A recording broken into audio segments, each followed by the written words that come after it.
Yet another person hopping on. All right, we're going to get this thing kicked off. Rich Lanen, thanks for joining. Rick Smith, you're muted, but thank you for hopping on.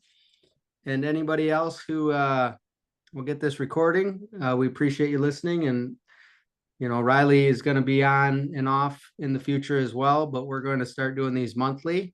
And as you're listening to us today, brought Trent Fortner on. I'll let him introduce himself a little more in a second, but I would consider him a financial expert. He's been in the game a long time and knows a lot in and out of just financial planning and what works, what doesn't. He also has a lot of world experience and investments and business and other cool stuff. But if, as you're listening through this today, something comes up and you have questions, message Riley, myself, Katie in the office, and that'll give us ideas for future guests and future topics to cover. So um, let's jump into it. So I want to give a quick story.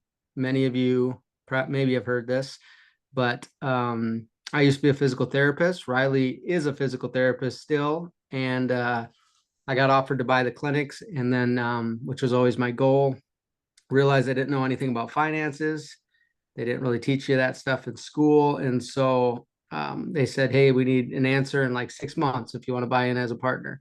And so I just started reading financial info, and we called up the local Dave Ramsey rep. They came to our house, and a lot of those people are more like recruiters than financial advisors. So it worked. They recruited me into the business, but I was more excited to learn finances.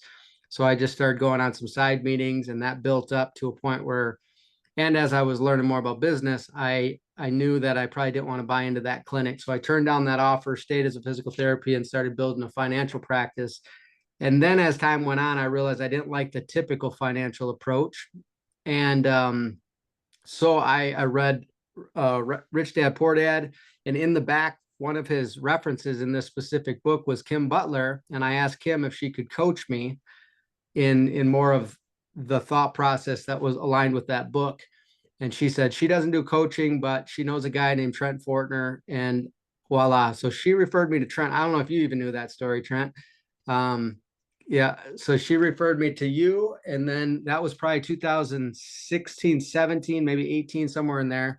And that's when you became my coach. You told me about a whole bunch of stuff that we'll maybe cover briefly. And it's just, yeah, it's been a journey since. So, Trent, you've been coaching a long time. You've been advising a long time. Give us a quick introduction about yourself, if you would, and then we'll jump into some questions. Thanks. Well, I'm glad you shared that story. I knew a lot of that, but not all of that. So thank you. That's a great reference. And I also want to say I've really enjoyed being a small part of your journey. That you're doing really well. I've enjoyed watching you grow. One thing I'll say about you and Riley that I really like is that you both put some speed behind what you learned and then apply it. And in my experience of the last 36 years, almost 4 decades, that's hard to say. My experience is that those who apply what they know the fastest, that success rewards speed. So, congratulations on that. Um, I was originally trained as an accountant. I'm not a CPA, but I was trained as an accountant in college. Thought I wanted to be a CPA. Got out in the world, did auditing, did tax work, and I didn't like being in closets with a whole bunch of receipts and expenses and by myself. I really enjoyed people, and I knew there was more to this. I got in the insurance world by accident. I was helping my cousin. I don't know if I've ever shared this story. I was with you. I was helping my cousin, who was 26 years old, had a 18-month-old son, and his wife was expecting her second child, and we had helped them with their personal financials. And I wasn't an agent. I wasn't an advisor yet. I was helping him with his group program at the company he worked with. We increased life insurance for him, his wife, and some other benefits they had. And 2 weeks after that, he was hit by a drunk driver 2 blocks from his house with everybody in the car. And he died. The rest of them survived. But I learned quickly the value of life insurance for people who, at the age of 26, may feel they're invincible. That's how old he was. None of us are discriminated against. I mean, we all live until we don't. And so when I learned that, I was recruited by a friend of mine who said, I had to take a breath after saying that. I hadn't said that in a long time. A friend of mine recruited me to a company with the Guardian. And Guardian is an old life insurance company. It's been around a long time, really good performing company. He said, we think you ought to come work with us. And what I did was I learned their software. And because I learned their software and knew how to do their illustrations, they promoted me to a management position really fast. And I happened to have had the agent of the year and the new agent of the year in my unit that year. I really didn't do anything, but I was an assistant that knew how to run the illustrations. And I got this big award from the company. And I thought, this is not right. I did not really earn this, and I didn't create a lot of value. And so I had to make a decision. I was struggling at that time financially. It's back in 1989, 90, when I got into the business. 92, I was introduced to a program called the LEAP system. 93, we actually brought the creator of that system, Bob Castle, who's a really good friend of mine, to Nashville. And he did a 3-day school. And I understood that system immediately. And I paid the licensing fee, had to borrow it from my mother-in-law at the time. It was $3,000 back then. And I learned really quickly how to look at holistic planning in our personal economy. And it completely transformed the way I live and the way that I taught others. And to this day, it still holds true. Bob's 80 years old.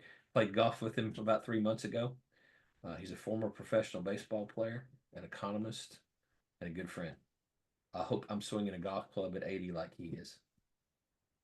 But the last 16 years down, like I met you and Riley, I've been exclusively coaching advisors through how to be effective to help their clients reach their maximum financial potential, typically with no additional expense to them. It's teaching rules that the institutions play by, but not what they teach consumers to play by.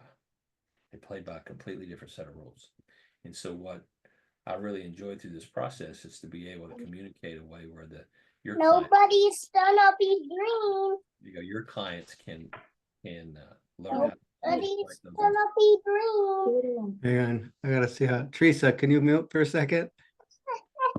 Bottom left of your screen there. There you go. Yeah. That's no problem.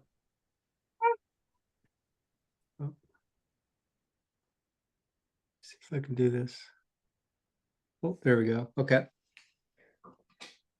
Which then that brings us to now. So we're having fun and we're helping a lot of advisors help their clients reach their maximum potential. Cool. So you touched on a bunch of stuff, and for those that want to turn their video on, feel free to. It's nice to see faces. You don't have to though. So we'll kind of dive into the LEAP. Basically, when he said LEAP, it's the process. Some of you may have heard me talk about it, but I learned LEAP through Trent. Trent was my first financial coach that was teaching me LEAP and life insurance and a lot of stuff. But a lot of information out there, right? So I want to kind of dive back into there. You got gurus out there like, Grant Cardone. I like Grant Cardone. He owns a lot of real estate. He says never buy a house. He said a house is a terrible investment. Rent, keep your cash flow, and buy investments. He also says never save. Cash is trash. As soon as you get a little bit, invest it for cash flow. Okay. And then you jump over to Dave Ramsey. Dave Ramsey says buy a house. Save. He says pay off all your debt, even your house. And then once you are in a good place with no debt and some savings, then you can worry about building some wealth. Typical financial advice out there, a lot, Ed Jones, a lot of these other advisors, they're going to tell you max out your retirement accounts and pay off your house eventually. And that's a really good retirement position. So just a lot of advice, right? I'm going to kick it back to you. Like, comment on that a little bit. And then how do we know what to believe? Very good question. So those guys are gurus. In fact, I know several of those that you mentioned. So Grant Cardone, I've met him a time or two. By the way, he does now own a house that he lives in Yeah, California. he does. A very expensive house that he did not pay cash for. Right. So what his lesson is, or was, and it still is that you don't buy a house to live in. That it's not a real asset that pays you. He says you should go buy assets that pay you. Rent the place that you live so you're not tied down to one location, and then buy other properties that create cash flow. For some people, that's perfect. That's a great way to do it. And then Robert Kiyosaki, you mentioned him earlier. I used to speak at some of his events, thanks to Kim as well. And we would teach how to take control of your financial decisions and how to protect the downside risk before you get into other investments. I now call that de-risking your investment. There is, you mentioned Mr. Ramsey. When Mr. Ramsey first got on the radio, he's here in Nashville. He's a neighbor, not next door neighbor, but he's here in Nashville. And when he first got on the radio, he was referring all the disability insurance clients to me back in those days, he and his partner, Roy Matlock. Now, Dave is speaking primarily to the masses, and most of the people that he talks to initially are broke. They're massively in debt, and they're looking for ways to change their life. And he does a phenomenal job at marketing and a phenomenal job at bringing people to an awareness of their financial condition. And I hope he keeps doing what he's doing. Do I follow his practices? No, but I'm not in this business for opinions. My approach with the LEAP process is to take all the information from all those other gurus, advisors, and then put it in a financial model that is for the client I'm in front of, or the prospective client I'm in front of, to find out what is best for them by eliminating the opinions. Even my own. What I believe in money has no bearing on what you do. It has to be what is right for your plan. And we have a tool that allows you to do that. Gets away from the sales hype, gets away from the opinions, and measures the facts so that you can make good decisions. I like to specialize. If there's anything, Dan, that I feel that I'm good at, that's helping to teach you guys and your clients questions that empower the consumer to make a good decision. It's been my experience that if you are given choices and you are giving the full transparent information on your choices, that most of the time you'll make the right choice to improve your life. If you're given full disclosure, that's where the problem resides, is are you getting full disclosure or not? If you don't have a model, you're always subject to the last person's opinion and who's telling you get the highest rate of return. If you don't have a way of testing it, it's just whoever sounds the best. And there's a lot of really good talking people out there that sound reasonable and can prove some things with a few of the numbers. But if they don't help you make a decision that can work in all economic circumstances, which means if taxes go up, if that's a bad thing, then can your plan still work? If you get disabled, can your plan still work? If you die early, does your family still get to enjoy the dreams you had when you were here? Does your income get replaced? If you got sued, are your assets protected so that you don't lose them? And so the approach that we take says that if any one thing goes wrong, your life still works financially. Typical planning says everything must work right for your life to turn out the way you want it to.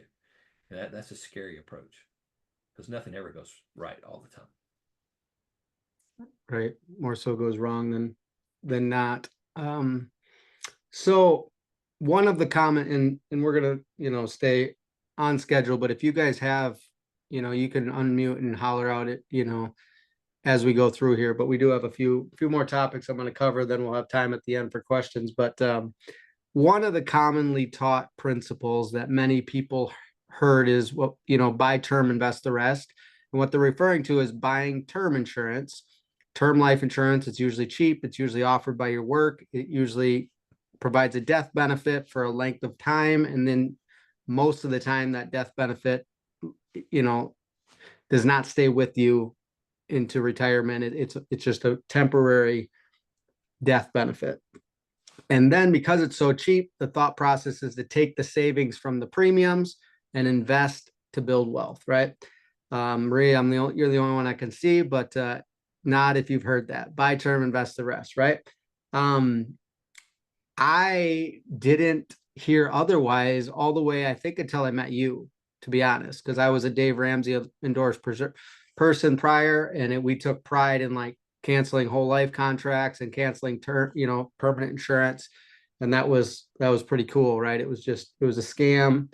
And our job was to get rid of, all permanent insurance products, buy term and invest the rest.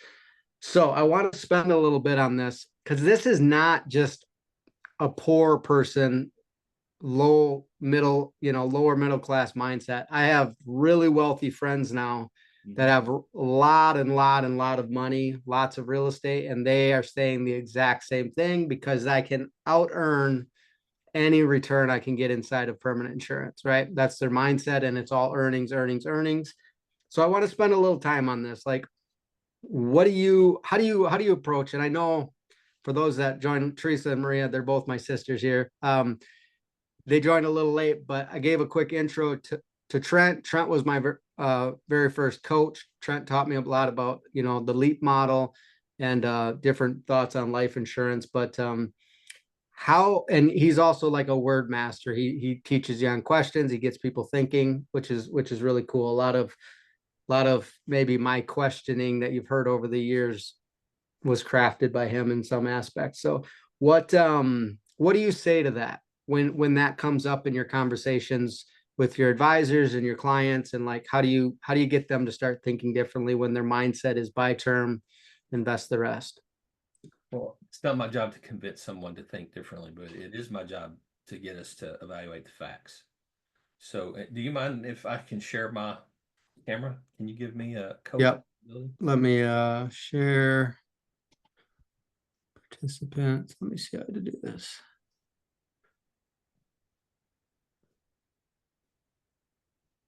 If you go to my name Yeah. and the participants. Yeah, usually it pops up. I'm on this thing here. I'm gonna make you host. Okay.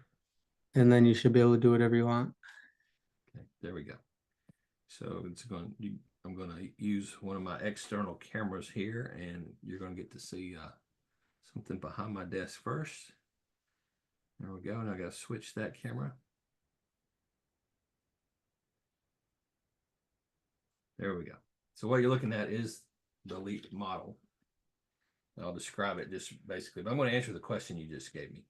So the LEAP model breaks down all of your financial assets, all of your positions, into three different components: the protection component, the savings component, and the growth component. And in those three areas, 27, I call them boxes or drawers. They kind of look like filing cabinets, right? So if you hear me say box or drawer, it's the same thing. What we want to make sure happens is that over your lifetime, that the protection component acts like a moat over your financial castle. We want to make sure that they run parallel, so that if you have auto, homeowners, liability insurance, if you're sued, then you have protection equal to the size of your income and your assets. If you get disabled and you can no longer work, disability insurance and other combinations of insurance, we want to make sure that your income is protected for the remainder of your life, working life. So if you're 40 years old and you plan on working to age 65, if you are no longer able to go to work, the question I ask is how much of your current income would you want replaced for your family, and for how long? Now, then I've asked, this is probably a low estimate. I've been doing this for 36 years. I've probably asked that question 37,000 times. 100% of the time, the answer is, I want it replaced for as long as I can get it, as much as I can get. That's the answer. That's 100%. So we want to make sure from the protection component first that it matches up. And you realize that if you become disabled and you were to lose that income, you lose the exact same income if you die. So that's called economic life value. I want everyone I talk to consider protecting their life to their economic life value. And that all that does is replace the income you would have had you been here working during that time frame. It's not to give your beneficiaries big lump sums of money. It's to replace the asset that was lost. In this case, it's income. And so when people say, I want to buy term insurance is a great short-term strategy. I'm going to go to a new worksheet. Term insurance is a financial protection mode that is based on what most would consider cost. So it's a low cost item. I was just in this conversation this morning, and we had a 40-year-old. We're going to look at two age times, 40 to 65. And the premium for this person to own a $1 million policy, a 30-year term policy, was $2,298. And it's with one of the companies that you represent. This was with Penn Mutual. But at age 65, if he lived, that's guaranteed to be zero. Okay? By design. It's a term. It was there for a specified period of time in case he didn't make it there. During that time, he had a home and he was paying a mortgage on that home. But by 65, he would owe, the plan is to owe zero in debt, and the home would be worth whatever the home's worth. I'm going to make this up, say it was $500,000. He has kids, not as many as you have, but he had kids. And by the time he retires, his kids are on their own, right? Not in the house, on their own. And so part of what Dave Ramsey and others before him and after him say is, if your debts are paid off and your kids are on their own, then you don't need, quote, need life insurance in your later years. And I don't disagree with the fact that they don't need life insurance during retirement. What I do disagree with is whether you would want it or not. Okay, so I'm going to talk through a couple of things. So let's say they now say they're going to invest money. And so this person that I was talking to said he was putting money into his qualified retirement plan called a 401k. I'm just going to put a K right there. And he was putting about $12,000 a year, and he had a $4,000 match from his employer. Employee. He also was putting money in another area. By the way, his income, family income, is $180,000. So it's not someone who's really wealthy, and it could be the husband. He and his wife are working. He was earning about 110. She was earning about 70. But she's not going to work but about another 5 years by design. And he's putting another $10,000 a year into a mutual fund portfolio. And he was hoping to earn 12%. And I say it that way intentionally, hoping to earn, because there's no guarantees on what he will earn. Right. And what we knew, I'm going to show you a calculator here in just a second. In the software, what we know is this. They'll tell us that the stock market averages 12%. Averages don't mean anything in real life. It's a combination of the number of years of work, the highs and the lows. What's important is how much of your own money are you willing to lose? Now there's built-in losses here. Let's talk about what the losses are. We'll do that in red. These are design losses. One is if you are reinvesting all of your dividends, interest, and capital gains back in that portfolio so that you compound your earnings, meaning you have interest and dividends now earning interest and dividends, and the whole balance keeps getting bigger, then there's a follow-up called compounding of taxes.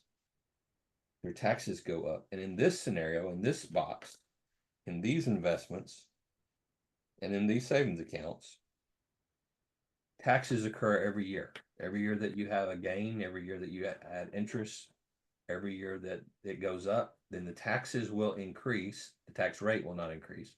The amount of tax you pay will go up by whatever the underlying investment rate is. So this year, if you put $10,000 in and you earn $1,200 in interest, then next year, and you pay, let's say, a 20% tax on $1,200 of growth, what is that? $240. Next year, you're going to have 11,200 earning 12%. And so when that goes up by 12, now your taxes that you'll pay next year will be 12% more from that one account. Hmm. When you compound earnings in these areas, you have losses of taxes, and they're also compounding. They're getting bigger. I'll show you the calculator in a moment that says most people can't afford that strategy and don't do it for the 25 years because on the front end, they're putting in 10,000 to their investment. And about year 13, 14, the taxes that they have to pay is greater than the deposit they're making on the front door. You're going through the front door with 10,000 and you're coming out the back door with more than that to go to the government. If you knew that in advance, you probably wouldn't take that strategy. There's another thing that's a loss, and it's called fees for management. The fees for management happen in the 401k, even though you can't touch the money, and in the mutual fund portfolio as it grows. A 1% fee, which is a reasonably low, extremely low fee to manage money, over six, I'm going to make the comment, maybe I can show you in a calculator, but over your lifespan to life expectancy, a 1% fee will cost you 33 to 36% of your real dollars that just go away from you. And you don't even write the checks for it. They just take it right out of your account. It doesn't matter if your account balance is going down or if it's going up. They still get paid for managing your money. And you're paying them, hopefully, to get you the best rates of return. So market volatility, it goes up, it goes down. That's another thing that takes wealth away from you. Okay. The other thing is by design, if you live, remember this, we all live until we don't. Is there an opinion in that statement? Nope. That's a fact. We all live until we don't. If I went to my let's say I worked at the same place for these 25 years, and the day before I turned 65, let's say I'm going to retire on my 65th birthday.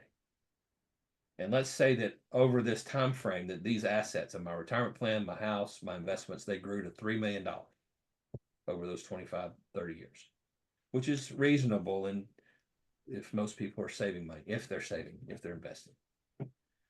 And the day before I started with $1 million in term insurance and I have another $3 million in assets, the day before I turned 65, because the death benefit is on my balance sheet, my estate value is $4 million. But the day I turned 65, it's only $3 million. That's completely out of integrity with what my investment portfolio was there. It wasn't to take money away from my family.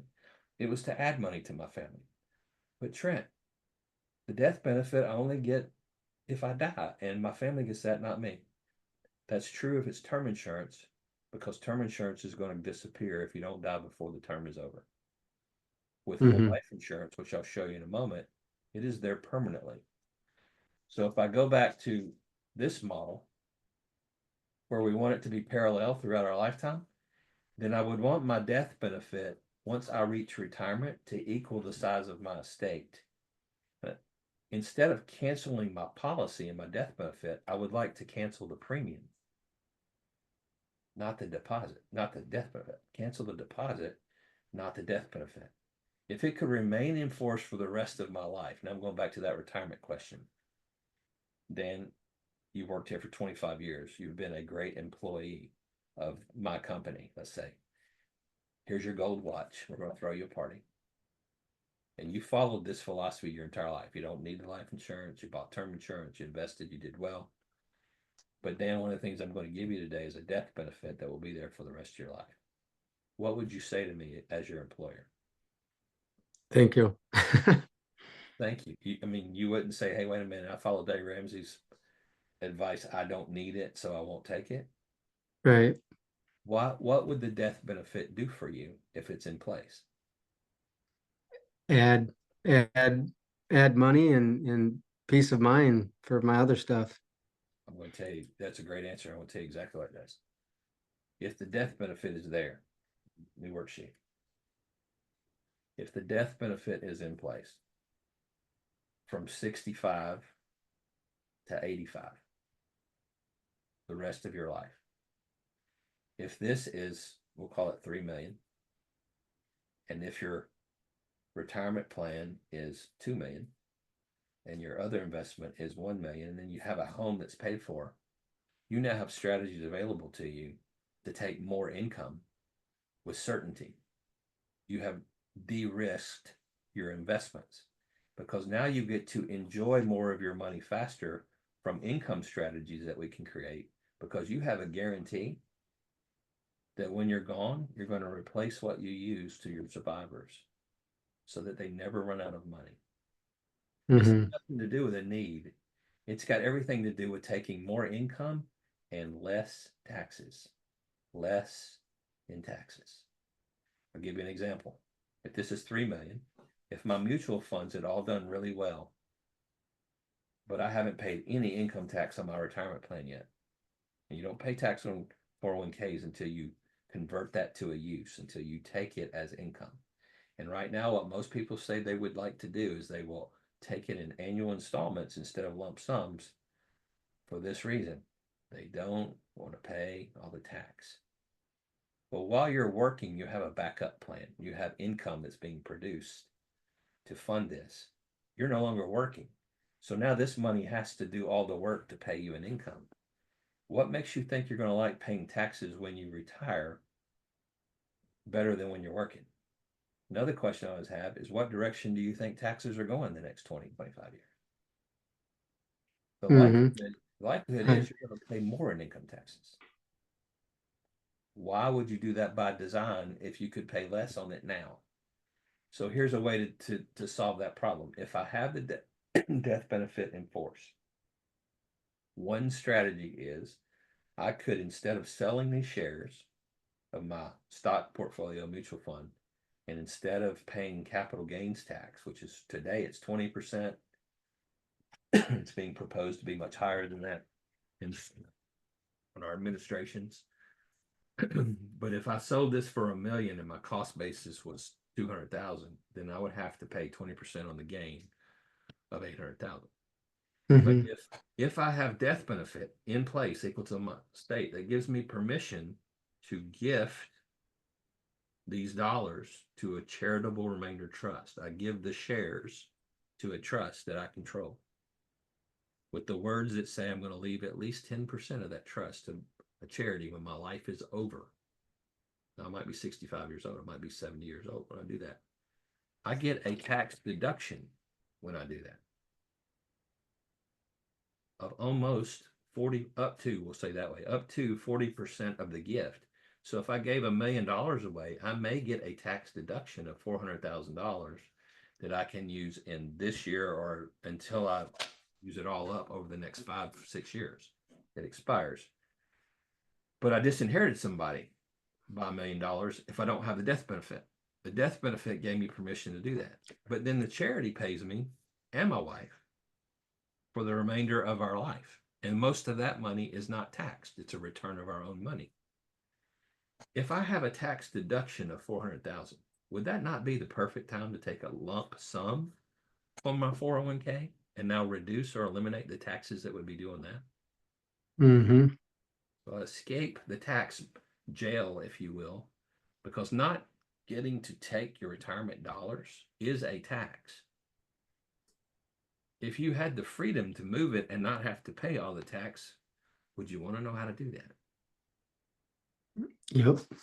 And then when life is eventually over, the death benefit comes in to replace the assets you enjoyed, which means instead of minimizing life during retirement, you get to live life during retirement. In fact, you get to live life today, if it's in place today, because you have the certainty of it being there later. There is no risk in that type of insurance. With term insurance, by design, goes back to zero. If this person that buys term insurance and invests some money, if they get disabled and cannot work, then these deposits stop. Their retirement plan funding is over. Their investment plan is over, which means for the remainder of their life, If they don't have disability insurance or passive income assets equal to the size of their current income, then they'll have to spend this money down to live. If I am in this position where I'm using whole life insurance, and if I started with $1 million and I just use the monies, I'll do a new illustration here. Instead of putting 10 in here, I change it. I put the 10 up here into the life insurance with disability waiver premium. I might redirect anything over the match of my 401k up there to get as close to my economic life value as I can. Now, if I get disabled, my plan continues. It's funded by the insurance company, just as if I did it all the way to retirement. That's a plus. I avoid term costs, which means I have more money to save and invest. I take the same dollars I was going to pay for term, and now I can invest it. The dollars that I was paying in taxes, because they're less, I could now invest those monies, save those monies, and it's less risk than giving it to the government. That's 100% loss. Mhm. So that's a plus. I recover something called opportunity costs. If I pay taxes or term costs, I don't ever get it back, and I lose it at whatever rate of return I already had in my life. If I don't have to pay it, I get to create a rate of return or a rate of enjoyment. I also have positioned myself so that there's a growing death benefit, so that when life is over, everything else is taken care of. If I get sued, I have protection in most states on the cash value that's in the policy. It is a form of a will and a trust. I am protected on the FAFSA form. If my kids are going to go to school, higher education, the government requires you to fill out a form to figure out what your family's contribution is to their college funding to determine how much funding you qualify for. Cash value, life insurance is not included in that calculation. It's protected. Income from cash value insurance does not cause your Social Security to become taxable like these others do. There is something called an accelerated death benefit on all new policies now that say if you get terminally ill, critical illness, or a long-term care situation, that they will advance the death benefit to you so that you don't have to spend these other dollars to live on, to take care of those. That's a powerful, powerful tool. So the reason I showed the two, Dan, is because one is going to work no matter what happens, and one by design will not work. Added benefits, yep. If you had the choice, Dan, to spend exactly the same amount of money from today until your retirement age, and in one scenario you ended up with all the assets, let's call it 3 million of assets and no life insurance, or you spent and earned and saved exactly the same amount of money, and now you have $3 million worth of assets and $3 million worth of death benefit, which person would you want to be? The latter. So what I ask people there is, what path are you on? I'm not here to sell insurance, but that's a fact. That's not an opinion. That's just, Was that helpful? Yeah, I love it. That was very, very in depth, but it added benefits. And I think the point you hit on too, that you taught me and, I'm working on getting better at, is just showing people like it doesn't cost anything, but what is it actually, what's the long-term true cost of buying term and invest the difference? So helping them realize like you're not saving money by buying term, you actually have to put a price tag on what you're losing, by not implementing the strategy that you just showed. So cool. That was pretty in depth. Let's take 2 seconds. Any questions? Was that a review for some, or at least part of the points that he kind of talked about, or otherwise we'll move on. I got some more stuff to cover and we got about 15 more minutes. So one thing I just wanted to reiterate, like, do you tailor that conversation at all for like, let's say someone's got $20 million of real estate and they're earning $1 million a year, you know, and I have friends like that and they're just like, they know they want whole life, but to them, the thought of moving money into it is kind of like, whoa, you know, it's taken away from investing. Like, is the conversation the same or? It's a little bit different, but whole life insurance is not an investment. So we talk from that standpoint. It's a savings account, but it is one of the best tools for getting to your investments. Hmm.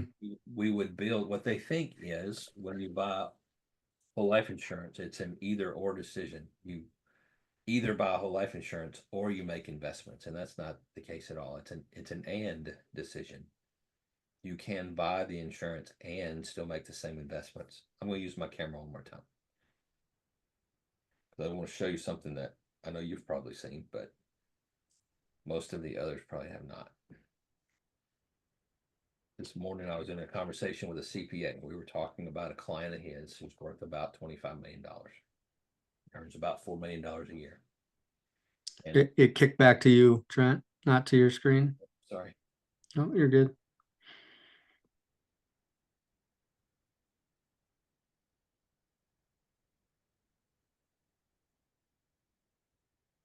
There you go. So we have someone who is investing in real estate, someone's investing in the stock market. Let's just assume it's a stock market for a moment. What typically happens is when we bring money into our life, we save it in an account to park it before we make an investment. So let's say it's in a high yield savings account, it's earning 5%. But the person says, I can earn 20% in down here. So they take, we'll call it $100,000. They take $100,000, move it from their savings account to get to 20% rate of return. What are they earning on that 100 now up here in the savings? Zero. Zero, because it's no longer there. That wasn't a trick question. Good answer. So we put it down here and they earn 20. If that goes to zero, if they lost every bit of it, it went from 20% down to zero because the market didn't work out or the property didn't work out, what do they have now? Zero. Zero.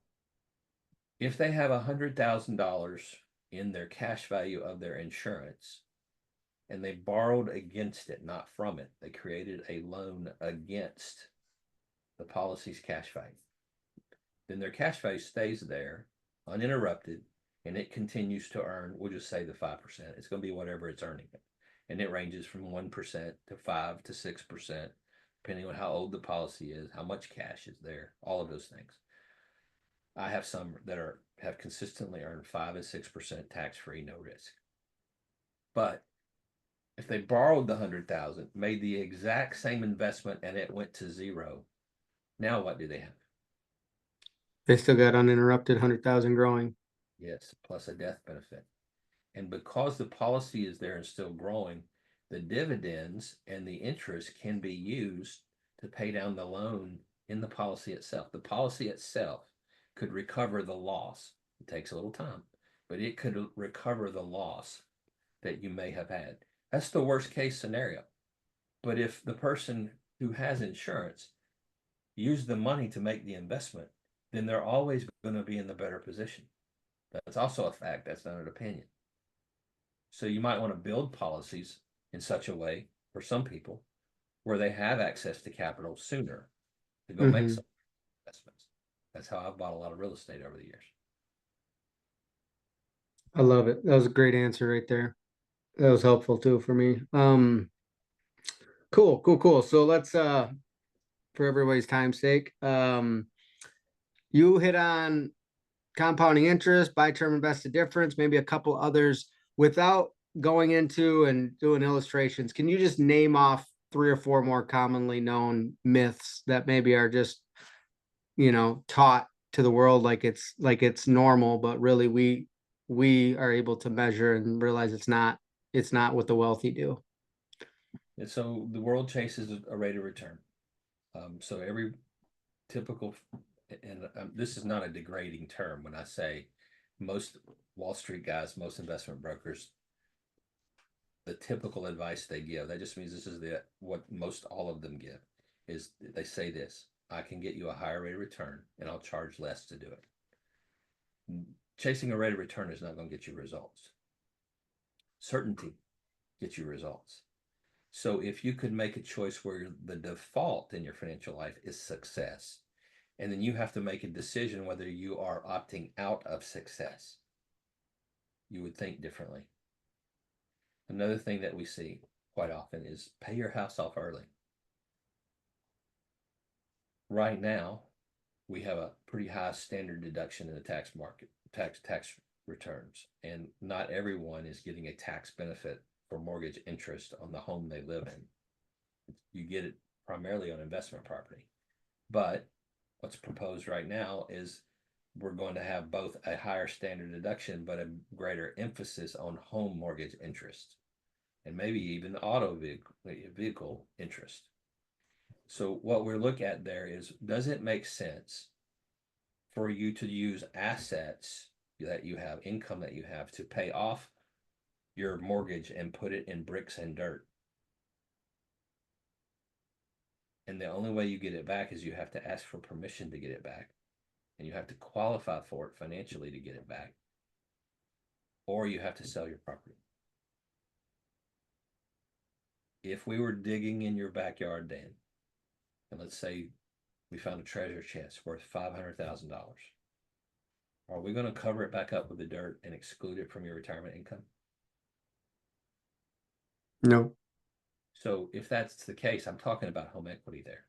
If you could use your home equity to create other cash flowing assets along the way without it putting you in risk of losing your home, right? You're covered. It's a covered liability. If you were able to do that, or to create a tax-free income from the home you live in until you move out of it, wouldn't that be an advantage for you and your family? Mm-hmm. We teach strategies on how to do that. Not all debt is bad debt. Typically, what we call bad debt are short-term debts that have high interest that are not deductible, or non-structured debts. So what we look for in the debt world is we try to find ways to either restructure the debt so that we can amortize it over a longer period of time that's fixed and lower the required payments so you can save while you're paying the debt off, or we try to move, we try to move non-deductible debt to deductible debt so that you get some tax benefits for what you're carrying during that time frame. And then we try to pay off debt as fast as we can under controlled environments. Another thing that I would say that is a big myth is a lot of people think that in chasing returns in investments that they will always earn a profit. Everybody makes an investment for the purpose of making a profit. It doesn't always work out. It doesn't always go that way. I've been in several that didn't work out. I've been in a lot that have. But what I know is I have a much less risky position if I invest in things that I have some degree of control in the outcome. I want my assets to be protected, liquid, guaranteed, and I want to have something to say about the outcome, some type of control. Real estate that you buy, that you rent, that you flip, you have some degree of control in those type assets. I have zero control over the stock market. I have zero control over the government. What I've learned is most people in this world consider this like the monopoly board. All they're doing is getting their $200 for passing go and doing their best to stay out of jail. Right? They're not buying the assets along the way. And they're playing a game that they don't know the rules of against the best in the world, the people that write the rules. I was at a conference with Lee many years ago. Bob Castle on night 4. It had ended. We went into the casino. It was in Las Vegas. We went into the casino to play a little blackjack. Only night we'd been in there. There were 8 seats at the table. He sat at the one at the end. There was 2 couples between us, then me, and then 4 more. But the couple next to him, before they would place a bet, they kept looking at a card in their hand, and then they would place their bet. After being there about a half hour, he said, "Do you mind if I ask, what are you looking at before you place your bet?" He says, "The suggestions on how to play blackjack." I said, "Interesting." Who gave you that card? The casino did on the way in. Now, why would the casino give you suggestions on how to beat them? See, our financial institutions don't give us consumers the rules to win the game. They just want you to be in the game for a lifetime because they control all the movement of the money if you don't know how. That's where we lose.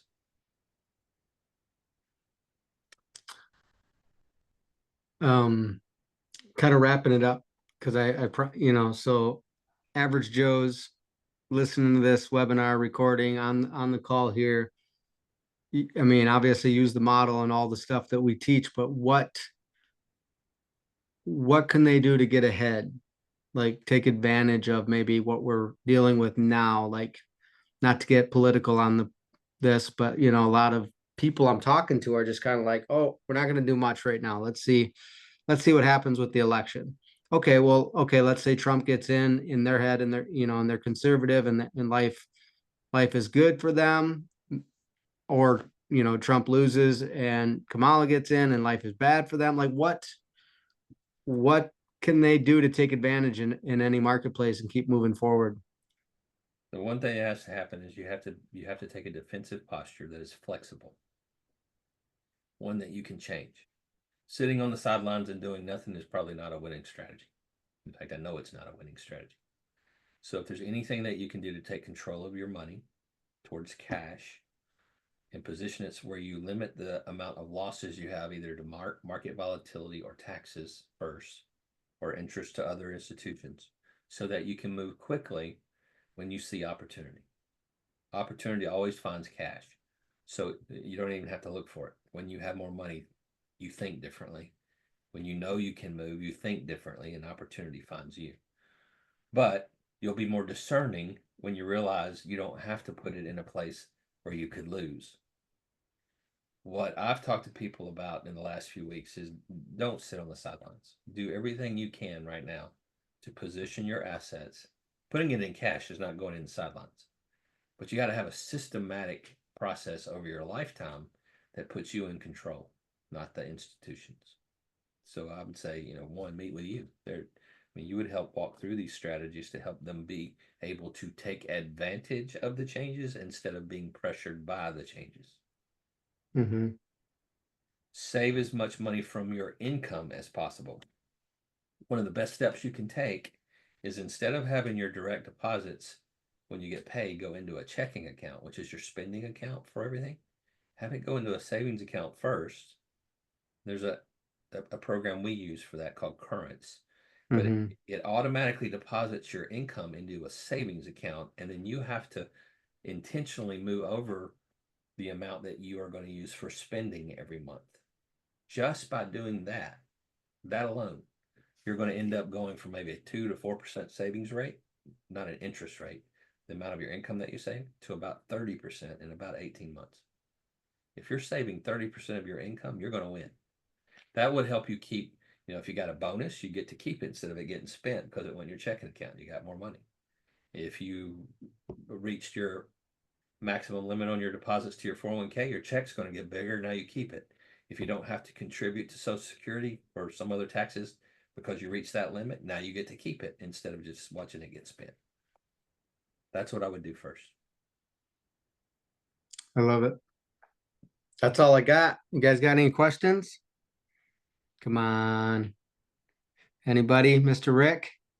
Rick is Riley's father. I'm sure Miss Connie is sitting next to him. All right. So I'm pretty excited about the Yankees, I guess. They probably are. Yep. Rich, Lisa, thanks for coming. Teresa, if you're still there, thanks for popping on. Maria, thank you. That's all I got. I think we made it to the top of the hour, and yeah, keep these around 45, 50 minutes. If you guys have suggestions, we're going to be doing these webinars monthly. They will be focused on financial and real estate topics. So yeah. And for having me. I enjoyed the time together. I hope I didn't talk too much. You did good. You did good. Lots of nuggets. Very, in depth in certain areas, which is good. I know you're thorough, but I enjoyed it. We'll send this out to a lot of people, on Riley and my emails list, and then we're gonna break it up and chop it up, and I'm sure we'll have you back on into the future. So, We didn't do the calculators. If you want those as follow-up, let me know. I'll be glad to send those to you. yep. Yeah. And what he means by that is what I like about the LEAP system is, we try to take opinions out of it, like you talked about. And so, you talk about the theory and the concept and you map it out with the diagram, but then you back it up with actual calculators to prove it.